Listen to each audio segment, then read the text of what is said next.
എൻ്റെ ഓർമ്മയിലെ ഞാൻ ആദ്യമായിട്ട് ലാലേട്ടനെ മമ്മൂക്കിനെ ഒന്നിച്ച് കാണുന്നത് ഹരികൃഷ്ണൻസ് സിനിമയിലായിരുന്നേ.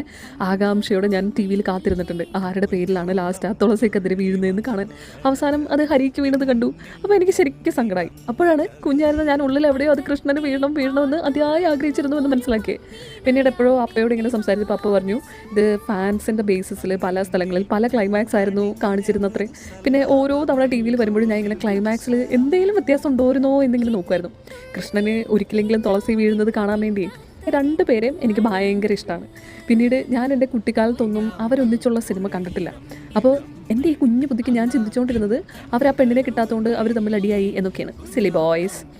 ലാലേട്ടനെ എനിക്ക് ഇച്ചിരി ആരാധന കൂടുതലാണെങ്കിലും ഇവരെ രണ്ടു പേരിൽ ആരാണ് കൂടുതൽ സ്നേഹം അല്ലെങ്കിൽ ആരാണ് നല്ല നടൻ എന്നൊക്കെ കമ്പയർ ചെയ്യുന്നത് ഇത്തിരി അതിര് കവിഞ്ഞ അല്ലെങ്കിൽ അർത്ഥമില്ലാത്തൊരു കാര്യമാണ്. ഞാൻ ഇന്നേ വരെ ഇവരെ ഒന്നിച്ച് തിയേറ്ററിൽ കണ്ടിട്ടില്ല. സോ ഞാൻ ഈ സിനിമ എന്തായാലും തിയേറ്ററിൽ പോയി കാണുമെന്ന് ഇതിൻ്റെ ട്രെയിലർ വന്ന സമയത്തേ ഉറപ്പിച്ചതാണ്. പോകുന്നതിന് മുമ്പേ കുറച്ച് ഡൗൺ ആക്കണ റിവ്യൂ ഒക്കെ കണ്ടെങ്കിലും ഞാൻ എൻ്റെ തീരുമാനം ഒരിക്കൽ പോലും രണ്ടാമത് ആലോചിക്കാൻ പോയില്ല.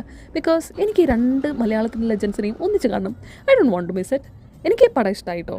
അവർ രണ്ടാളെ ഇങ്ങനെ ഒന്നിച്ച് ആ ട്രെയിനിലൊക്കെ കാണിക്കുന്ന ഫൈറ്റ് സീനൊക്കെ ഇല്ലേ, ദ ഓറ ദി ക്യാരി എനിക്ക് ഭയങ്കര ഇഷ്ടമായി. പിന്നെ പക്ഷേ പാട്രിയോട്ട് എനിക്ക് ഒറ്റയ്ക്കൊന്നും കുറ്റബോധം തോന്നിയില്ല. I am happy.